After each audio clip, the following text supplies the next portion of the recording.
All right. Well, Natalie and Seth, thank you both so much for joining me. I've got to admit, I've long been a fan of the work of Carl Sagan and the SETI Institute. And I know when we put this on the docket to do as far as podcasts, we had a lot of our listeners were very interested in this topic. We got a lot of questions.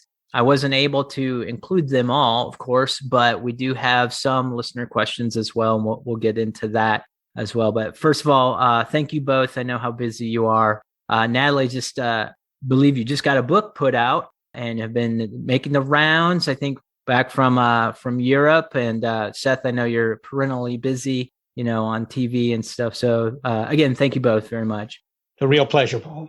Yeah, you're welcome. Thank you. All right. So, Seth, I'm going to start with you. And I've got what I'm calling kind of the unfair question. And it's namely, if intelligent life is out there, why has it been so hard for us to find any evidence of it?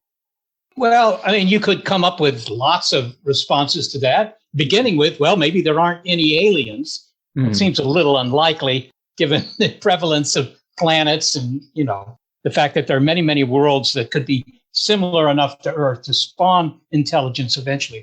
I think that the answer that people in the SETI field would offer you is that we simply haven't looked in enough places with enough sensitivity. I mean, if you figure, if we were on the next planet over outside our own solar system, in the Proxima Centauri system, and there is a planet there that's about the same size and average temperatures. If you were there with our SETI experiments, you would not be able to pick up the Earth. In general, you would not. So that gives you some idea of the limitations of this kind of an experiment. It requires some fairly special behavior on the part of the aliens. And I think that's the answer to your question. And maybe our technology is just not there yet, or we haven't expanded our footprint, galactically, as it were, to where, we maybe can pick that up, I guess. Yeah. Keep in mind, we're not broadcasting. So we're just listening. So, it isn't that we're waiting for the aliens to notice us. I got you. Now, are you using emerging technologies such as like data science or artificial intelligence to aid you in the search? Yeah, well, certainly we are. I mean, particularly over at the University of California, Berkeley, where they have already tried using artificial intelligence, really machine learning, to recognize when a signal is a candidate for being ET and when it's not. And by the way, in the movies, you get the impression that you only pick up a signal, every couple of weeks or maybe never. But that's not the case. The facts are that you pick up signals every minute you pick up several signals, right? So you have to sort through those. And machine learning is a good way to sort through them. Humans really don't have the bandwidth, to use a local term, to do that. No, I can imagine. And you're probably picking up all kinds of like interstellar noises and, I can imagine what all it is, but you have to comb through that and, that was an anomaly. There's nothing there. And well, the kind of signal we look for, which is, say, a narrow band signal, a signal that's at one particular frequency on the radio dial, those kinds of signals are not produced naturally. So we don't have any problem with, quasars, pulsars, hot or cold gas, all of which produce radio signals. Yes, but they're not the kinds of signals we're looking for. So they really aren't part of the problem. The problem is Homo sapiens. But Homo sapiens is always part of the problem. So what kind of advances in technology, Seth, do you think will be needed to finally break through and discover life among the stars? Well, I mean, one never knows. You can't say, are we close to finding a signal or not? I think, unfortunately, bet everybody in an audience in Germany a couple of years ago that we would find a signal before about 2035, right?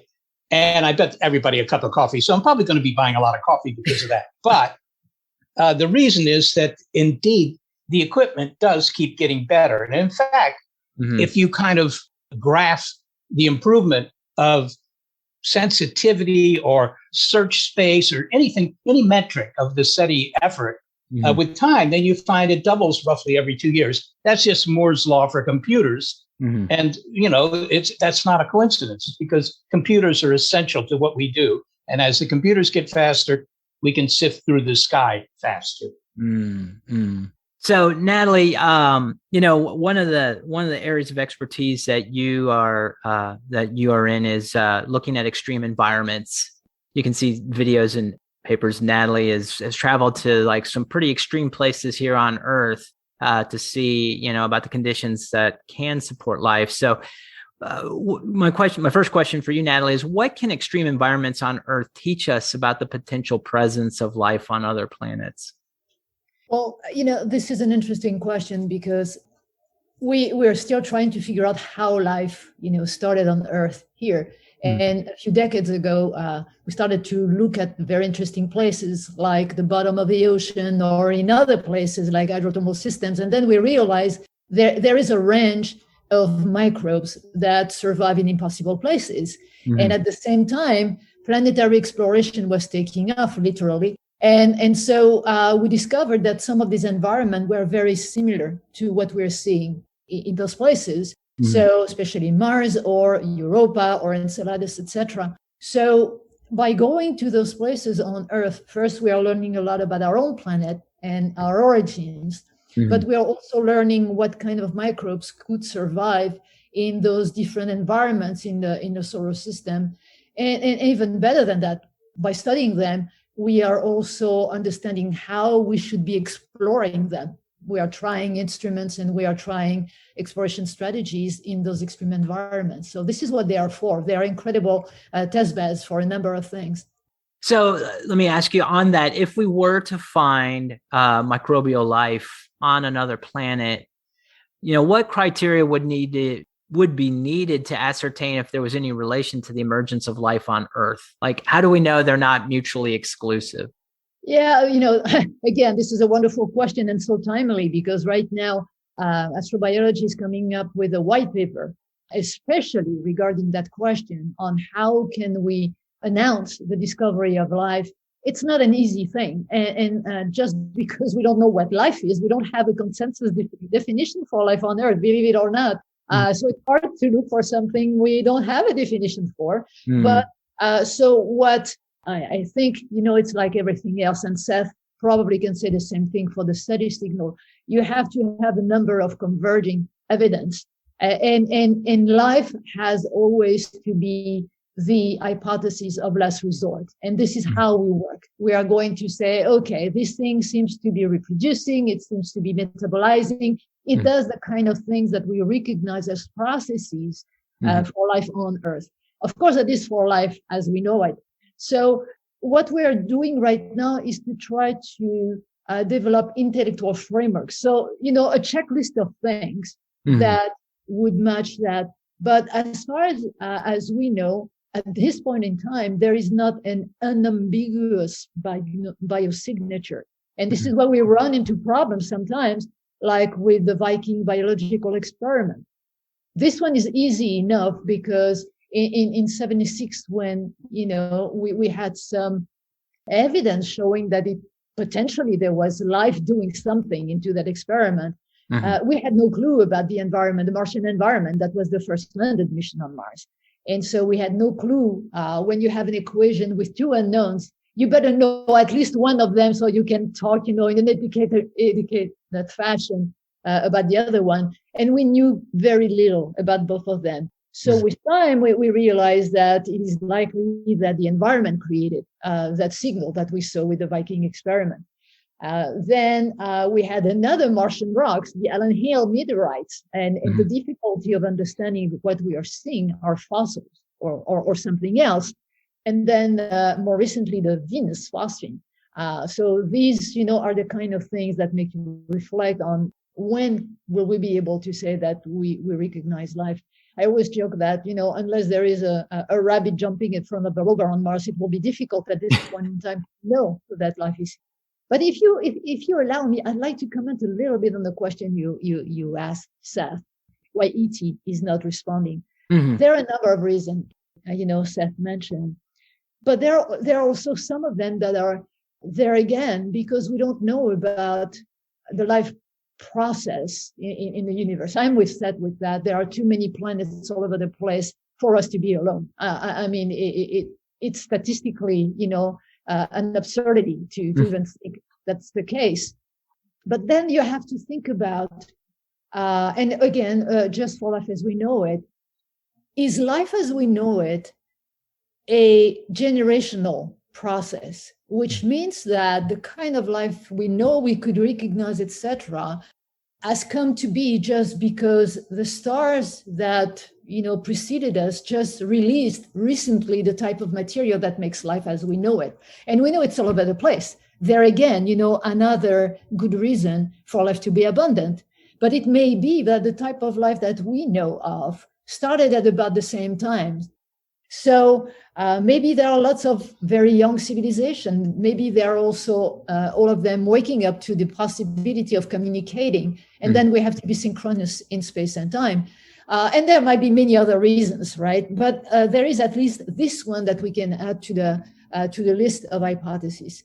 No, it's interesting. And one of the questions that had come through from the audience was basically positing that given like how long it's projected the universe may last, or the lifespan of the universe, that we're in the early days. I'm not sure where this was coming from, but like that we're in the early days of the potential lifespan of the universe. And so maybe we're just like on the cutting edge of life, but that life will happen and occur, much longer in these like crazy time spans, way out. And, we're just happen to be the only kids in the block right at the moment. I don't know. And I don't know how you even figure. Well, there is something about that hypothesis though. Mm-hmm. And again, we don't even know what life is. And there are some very, very strange hypotheses coming up from quantum physics these days and neuroscience, etc. So I'm not even going there. Yeah. Staying in the universe we know, the thing I would say is that if we are right about the universe expanding and galaxies, producing less and less stars, then you are coming up with a problem. We might be at a time where it's a good time to be alive, just because the stars are producing the right stuff. After that, we might be running out of fuel. I don't know what you think, Seth. Life on this planet is based on really a handful of elements: carbon, nitrogen, hydrogen, oxygen, sulfur. A few others are in there, but those are the big ones. They make up probably 98% of the weight of all life on this planet. But and many of those are made in stars. So at the time of the Big Bang, or shall we say 100 million years after the Big Bang, there was a lot of hydrogen and helium, but there wasn't very much carbon, for example. However, and this is just a field of astronomy, we know that stars had already begun to seed space with the elements of life very, very quickly, maybe within 1 billion years after the Big Bang. In other words, by far, the majority of time that the universe has existed, there have been the requirements for life, at least as we know it. And while it's true that we might be the youngest kids on the block or among them, that seems unlikely, because there could have been kids on the block, even if it took 4 billion years for kids to evolve from, a reproducing molecule. That could have happened 10 billion years ago or 8 billion years ago. Yeah. So I suspect that there's a lot of intelligence out there that's far older than we are. And in fact, that might be the easiest to find. Yeah, it seems like if we could, this is way above my pay grade, but if we could somehow figure out where the Big Bang took place, like as in a place in time and space in the universe, and then, as it expands, of course, time unfolds. So it's like, if you could pinpoint like what is quote unquote the center of the universe, or where the Big Bang took place. Well, Paul, that would be where the life would be. Yeah, but there is no such place. That's a mistake. That people envision the Big Bang as happening, 13 billion years ago, whatever. Right. That there's this big dark room with nothing in it, and somewhere in that room there's an explosion, and then there's a Big Bang. But that's not the way it was. The Big Bang created this space. You can't find the center of the Big Bang any more than you can find, the central place on Earth, on the surface of the Earth. It's a sphere. Every point is as good as any other point. Oh. So there is no center. Oh, wow. What a shame. But we'll have to work on that.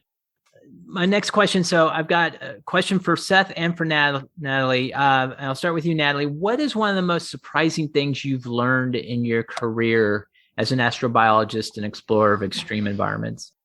There are a number of them, but the thing that, really sticks with me is that I still have to find a place where life isn't. And so it seems that, when you get life started, and we don't even know what that means, we don't know if it's a transition from prebiotic chemistry to biology, or if it's something different. When you get started, you just cannot get rid of it. Life is a past, as we all know by now. All right. And then Seth, for you, what is one of the most surprising things you've learned in your career in astronomy? Well, in astronomy, I think it was when I was a graduate student and I was studying a bunch of nearby galaxies. And one of the things that came out of that was to know how quickly they spin. Galaxies do spin, most of them anyhow, right? And everybody expected that if you went to points that are very far from the center of a galaxy, that the spinning would slow down in the same way that, Uranus, Neptune, Pluto, they all go around the sun at a slower rate than the inner planets. That's just, that's that's physics from 500 years ago. There's nothing surprising about that. But what was surprising for me was that wasn't true. And we found in the late 1960s as galaxies spun too quickly. Clearly, there was some mass in those galaxies that we couldn't see. Wow. Yeah, it's mind-boggling, some of the celestial mechanics at play. All right, so we're gonna go to the audience question portion. And so this first one is a question from Zach Alexander, Bristol, UK. And this question is for Seth. What is the simplest signal you would identify as being from an intelligent source? Well, our criterion, that's a good question. And I applaud anybody from Bristol. Bristol has a very nice bridge built by Isambard Kingdom Brunel. and it's still in use. It's a wonderful thing. Anyhow, that aside, what kind of signal? Well, look, the sorts of signals we're looking for, we tried to keep that as general as possible. I mean, some people think, oh, you're looking for, the Fibonacci series, or you're looking for prime numbers, or you're looking for pi, or something like that. All of that now is that's not right. That's not what we do. We look for the technical characteristics of the signal, right? So fundamentally, those boil down to one thing. Is the signal really at only one spot in the radio spectrum, if it's a radio experiment that we're doing, right? So is it at 1453.5 megahertz on the dial or some other number, but not all over the dial? Because if you have a quasar or a pulsar or anything else, radio noise made by Jupiter or the sun, those signals are everywhere you look. You don't have to tune to a particular frequency. And so nature is not as good an engineer as an alien would be. That's the assumption. Okay, so an alien is going to be a much more directed signal. It's not just going to be scattershot all over the place, but it's... Well, that's something else. I mean, whether they're directed toward us or some other part of the galaxy, that we can't say. But what we're looking for is a signal that's narrow band. I mean, you tune into your favorite, radio station, right? And it's at a particular spot on the dial. It's not all over the dial. Right. That's the if you will, the indication of a transmitter. And that's what we look for. Okay, I got you. All right. So this next question is from Sam Lau from Boston, Massachusetts. And this is a question for Nathalie. Does SETI have a program to think about the larger ethical and philosophical implications if contact with alien intelligence is made? Well, yeah, we have ethical question, being looked after by a different level. The protocol for SETI exists. To some kind, Seth can talk more about this, but there is a series of things that need to happen to verify a signal, etc. For the ethics of finding life, that goes from microbes to ET. We cover the whole Drake equation here. For microbe, there is what we call planetary protection. Try and understand, how to prevent contamination when we go to another planet, just for scientific purposes in the first place. You don't want to travel 100 million miles and discover that, terrestrial life is thriving all over the place, because we already know, for instance, that on Mars, some terrestrial microbes could survive there. So that's a reason as well why we're not landing. People are pulling their hair up saying, but you have ice, near the polar caps, and it's right there, and you have ice in the high latitude. Why aren't you landing your spacecraft in those places? Well, that's the reason why. We have right now sterilization protocols that basically allow a spacecraft to leave for space with a certain amount of microbe per unit, surface unit on the spacecraft. Then we know that we have done to the best of our knowledge, the best we could to sterilize the spacecraft. And then if you land on Mars, on a place where there is no ice or water too close to the surface, then considering the environmental condition on Mars, you will be, the spacecraft will be sterilized within a few days, just because you have cosmic rays and all of this good stuff falling at the surface. But in terms of, and contamination goes both ways. We also don't want to bring back anything. Now, the ethical question comes about, what if we are finding life on any of the planetary bodies in the solar system? And right now it's still up for discussion. People are talking about this. Some of them are saying, well, leave the Mars to the Martian, fence the place. We're not going there. Others are saying, well, look at what happened, in the history of humanity. It's never really good to be discovered. So for when it comes to alien, the good thing about it is that they might want to impose their ethical views on us, because if they are making the journey, to visit us, then that means that they are fairly more advanced than we are. So I don't know about the ethics. I know that there is a lot of discussion, especially when you are starting to talk about religion, about, these kind of things. It is an interesting debate. We have this chance at the Institute to be working with the current and the previous director of the Observatory of the Vatican. And they are astronomers, and they are wonderful, wonderful men. And we're discussing all of those things, but at this point in time, it's at the level of the discussion. So this next question is from Pamela Jordan in Greenville, South Carolina. And this one is for Seth. Beyond listening in the radio spectrum, searching for light signals and searching for infrastructure, are there other detection technologies being considered by SETI? Well, I think she may have covered them all. I mean, we look for signals, radio signals. That's the traditional SETI approach. That's 60 years old now. We also look for, if you will, flashing lasers, right? We're building some infrastructure. The people at the University of California, Berkeley are building some instruments as well that could see, a laser that happened to be aimed in our direction. That would be obviously another sign of intelligence.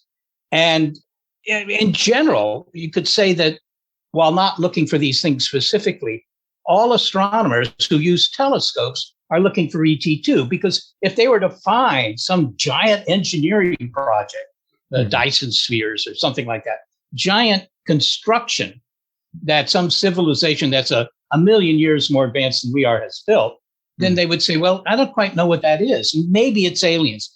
And this has happened at least a half dozen times in the history of astronomy. It's never turned out to be aliens, but it's worth checking out, because maybe one time it will be. Yeah. Oh, interesting.